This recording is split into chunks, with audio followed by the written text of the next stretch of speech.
Welcome to the Calm Analytics channel. This is Boris Tiesenghausen with you. Today is July 28th. Here are the main news stories at this moment. Let's start with a video.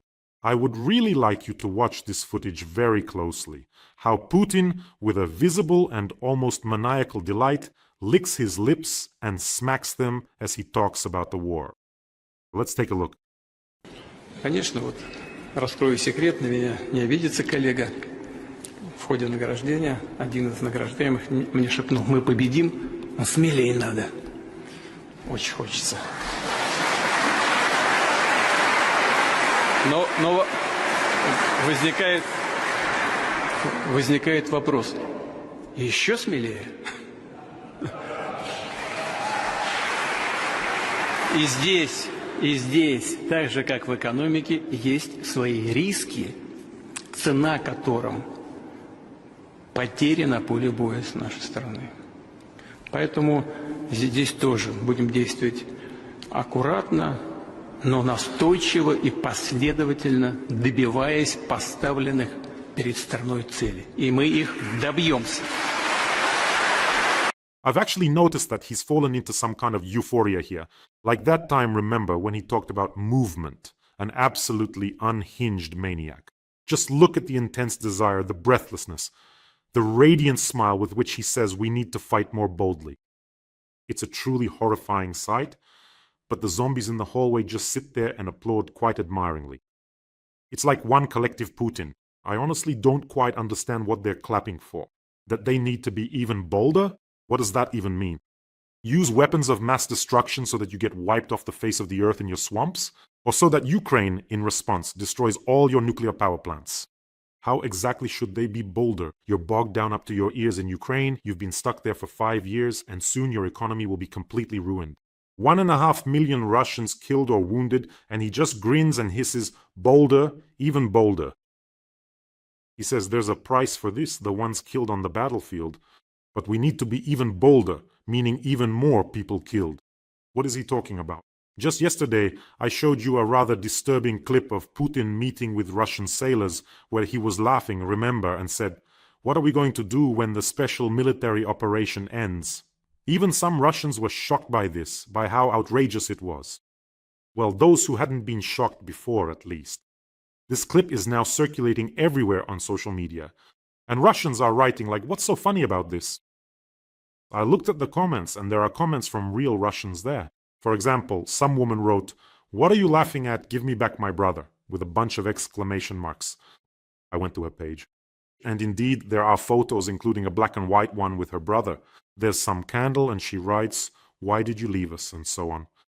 However, I have a question for you. Why exactly did your brother go to Ukraine to kill?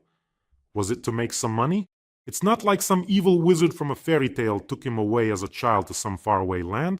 He went there as an adult, consciously, of his own will. But the fact that even the most fanatical ones are starting to notice that Kablukan has lost his mind is also a sign. By the way, up next is a news story about why he laughs and hisses like that and says, you need to be bolder. But for now, let me remind you, friends, don't forget to subscribe to this channel. It's important. You can do it right now without putting it off. We're fighting against Putin's propaganda, against this maniac, and together it'll be much easier for us to do it. So go ahead and subscribe. And now here's a news story that's right on topic. Even bolder, as they say. The Russian outlet Verstka, citing its sources in the Kremlin, reports that after the State Duma elections, the Russian authorities are considering introducing martial law or certain elements of it. Well, I think it will be certain elements, but I'll explain what those elements are in a moment. That is, they are discussing tightening censorship, banning mass gatherings, restricting the activities of political parties, imposing a curfew, expanding the state's powers regarding mobilization, and so on. But most likely, only certain elements of martial law may be introduced. After all, Putin is telling the deputies, be bolder, be bolder. Just like under martial law, for example, people could stop paying off loans, but Putin can't allow that. Substantial funding is required for the ongoing war, so that specific point will be excluded and only those provisions most beneficial to the authorities may be introduced. To put it in much simpler terms, Russians will keep paying their loans, but they'll have far fewer freedoms, and they'll all be systematically marched off to the front lines of war in formation. That's probably what he meant when he hissed, "Be bolder, deputies, be bolder." And what do you think? What exactly do you think he meant by that? In your opinion, I really understand this is probably more a question for psychiatrists, but still, what do you actually think? Write your versions in the comments.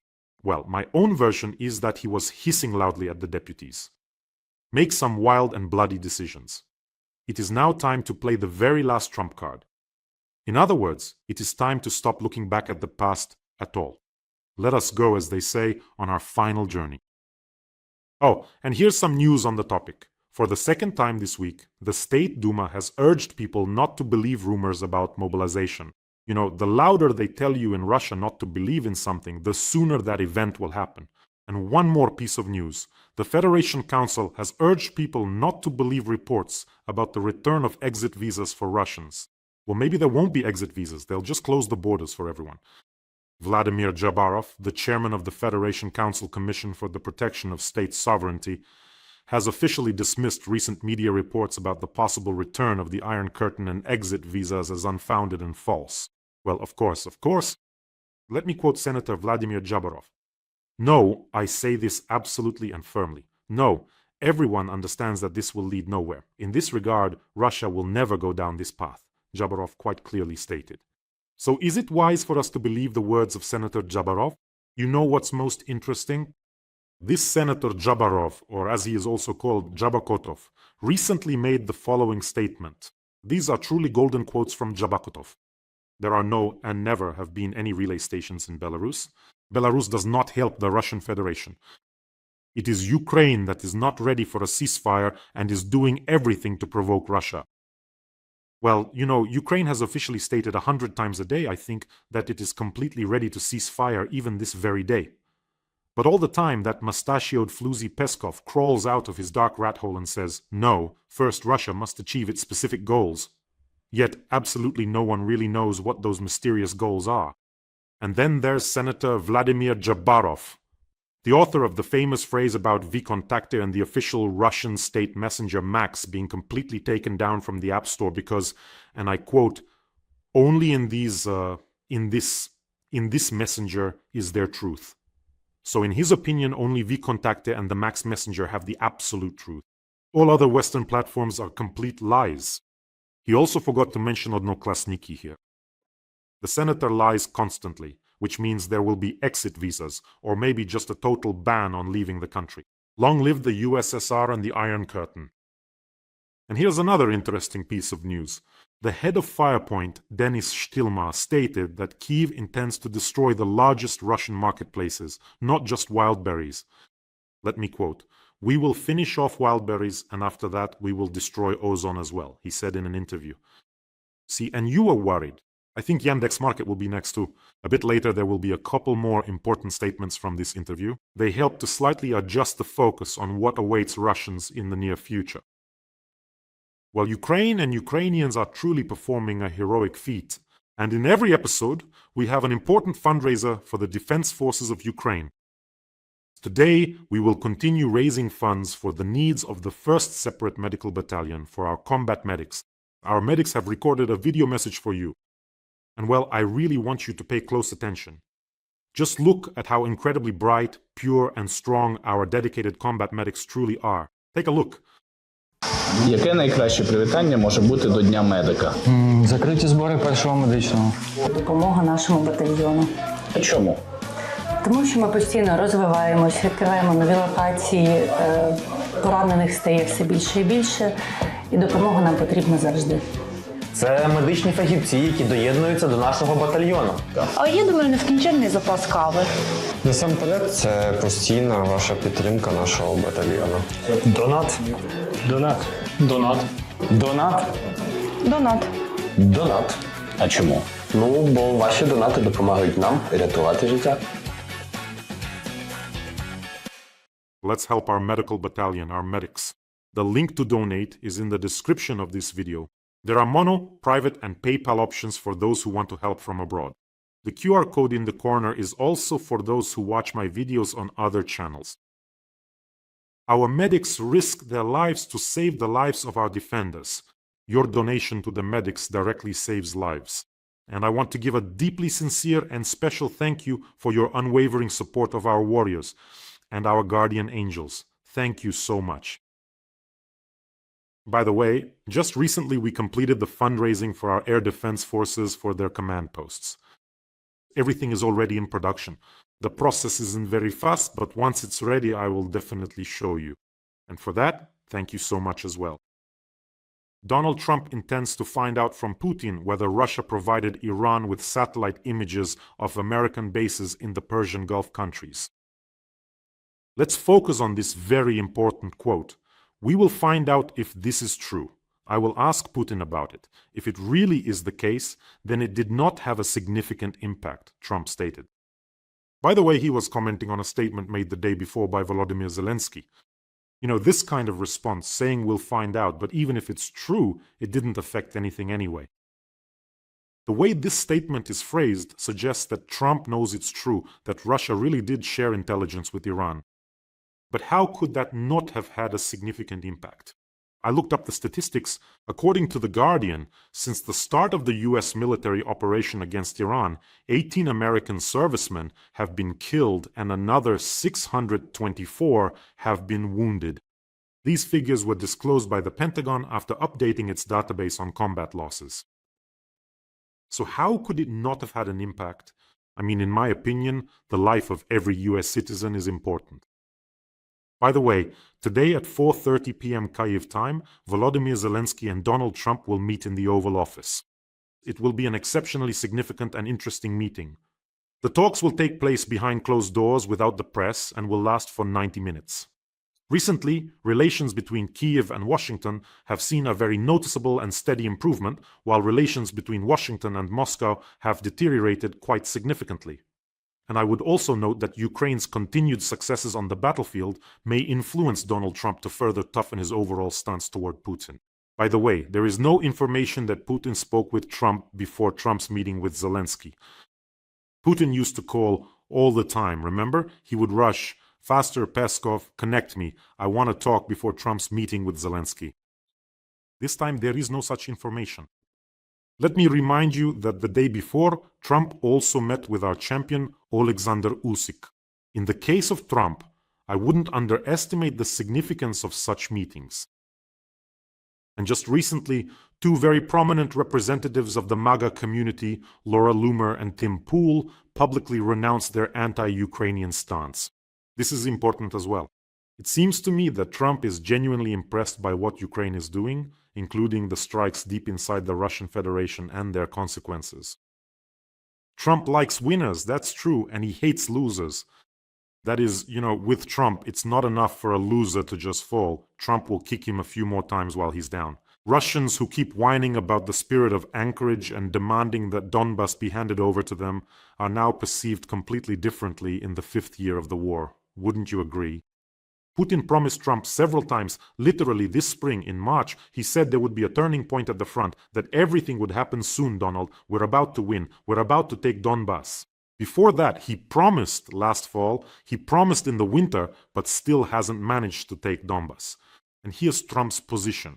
If you're so great with such a mighty army, you've got everything. Missiles, factories, China backing you, and North Korea too. If you're so great, then take Donbas. Go ahead, do it. But if you can't take it, then what kind of greatness are we even talking about? Ukraine, with far fewer resources than the Russian Federation, is defending itself heroically and delivering very painful strikes deep into Russian territory. And that truly deserves respect. Overall, the conditions for the meeting are much better than they were a year ago, and I really have a feeling that this time, absolutely no one will be asking about the suit. In addition, after this, Zelensky will also meet with all 100 senators at the Capitol. And one of the major topics being discussed is the so-called hellish sanctions bill, which was originally initiated by Lindsey Graham. By the way, it's incredibly revealing, It's very telling how Laura Loomer has completely changed her public opinion. Let me read you a direct quote. "I don't understand why so many meetings have taken place in Moscow and almost none in Kyiv. especially considering that Putin is actively undermining US interests by supplying weapons to Iran and trying to kill American soldiers. Therefore, negotiations should be held either in Kyiv or in a neutral country. I don't think they should continue to be held in Moscow. And Lumer also openly admitted that she had previously been very mistaken in her views on Ukraine, and stated that she would advise Donald Trump to personally visit Ukraine. This is a very important statement, especially since Laura Loomer is a highly influential and prominent figure in the MAGA community.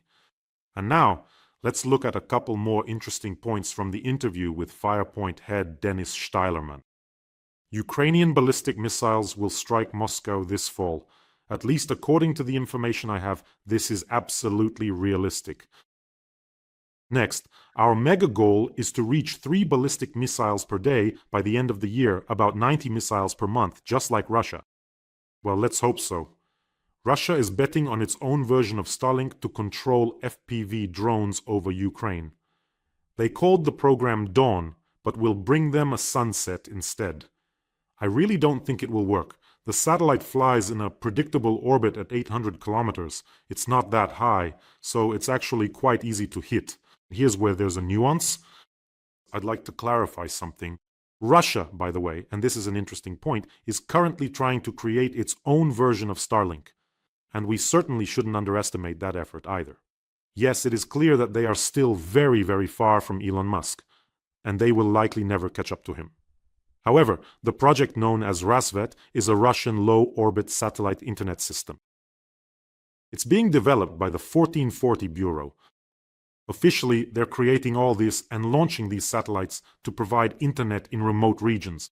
But we all understand perfectly well that by its very architecture, this is a dual-use system. In other words, it's a potential Russian equivalent of Starlink for the military. For Russia to become a true Starlink equivalent, it needs to put a sufficient number of satellites into orbit. Elon Musk has already launched more than 15,000 different satellites into space, of which, from what I understand, about 10,600 are actually operational in orbit. Do you know how many launches the Russian space program has had officially? 4. That is, they launched groups of satellites. 3 satellites in the first wave, 3 in the second, and 16 in the third. And the 4th wave was just about a month ago. They haven't disclosed the number, so it has now been officially confirmed that they currently have a total of 22 satellites in orbit. Obviously, compared to Elon Musk with his 15,000 satellites, and by the end of the year, there will be even more, they're far behind. The satellites actually do orbit the Earth at altitudes from 500 to 800 kilometers. And from a technical standpoint, they can be destroyed. But it's significantly more challenging and complex, of course, than simply hitting an aerial target and destroying it kinetically. So hitting one directly with something creates a huge problem. To put it in much simpler terms, you simply can't do that. You can't just launch something, a sophisticated type of kinetic rocket, at that satellite. Because such an aggressive attack, if it actually hits the satellite, would have extremely grave and far-reaching international and escalatory consequences. So, the situation where something hits a satellite and it starts to break apart and then causes other satellites to break apart, and this whole chain reaction ends up destroying the entire orbit. That's called the Kessler syndrome. That is, when a single physically destroyed satellite turns into a cloud of debris, the fragments start flying along their own trajectories, colliding with other satellites from different countries, breaking those satellites apart as well. The speeds involved are insane. Those in turn create more clouds of debris, and it just keeps going until there is not a single satellite left in orbit, only fast-moving debris. So it's not that simple. But in Ukraine, there are specialists who can solve this problem in a completely different and innovative way. If our Western partners help us, then the task is quite solvable. The Russian satellite would still be in orbit, but it wouldn't be able to transmit anything anywhere. In other words, for them, it really would be not a dawn but a sunset. Another announcement. Wildberry is the largest borrower in Russia. If Ukraine disables it, many banks could collapse, at the very least VTB. Another statement, I think Putin will postpone mobilization until after the sham elections in Russia. Well, that's exactly what I believe personally. After Putin's maniacal statement with that disturbing and idiotic smile, it seems to me that there shouldn't be any doubts left at all. Every Russian who pays taxes is directly funding these brutal murderers. It is your very own troops who committed Bucha, Izium, Kharkiv, and Zaporizhzhia with your money. This is all being continued by Shtilmar. Take your children and leave. Things are only going to get much worse from here. Take your money out of the banks, withdraw your cash, bury it deep in the ground, or transfer it abroad. By the way, at this very moment, rental prices in countries neighboring Russia are beginning to skyrocket significantly. I think those who are smarter have already realized where all this is heading. One more piece of news. This is just to give you an idea of what kind of group is currently running the Russian Federation. Alexander Bastrikin, who serves as the head of Russia's investigative committee, has officially proposed that the government consider the use of artificial intelligence, VPNs, and proxies as serious aggravating circumstances in criminal cases.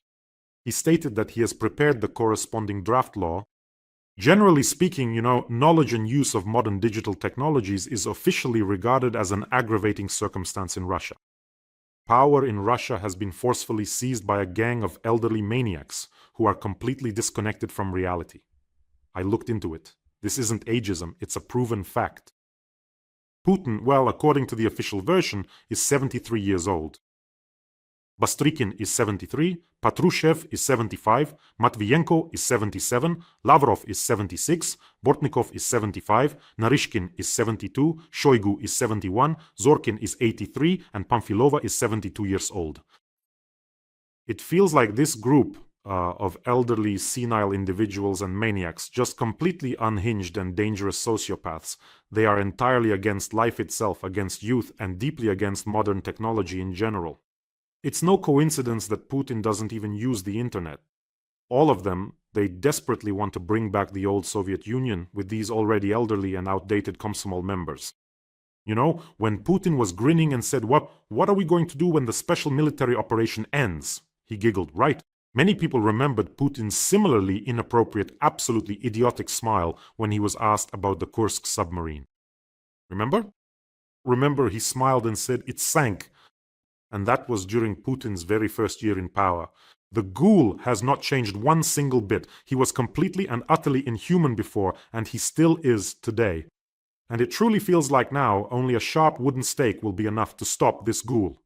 Well, as the old saying goes, Anushka has already spilled the Botox, so you had better get ready. Rub some brilliant green on your forehead, Botox Medusa. And you, my dear friends, please take good care of yourselves and your loved ones. And please don't forget to subscribe to this channel, and let's all help our brave combat medics from the 1st Separate Medical Battalion. The link to the fundraiser is in the description of this video. Have a peaceful day, everyone, and glory to Ukraine.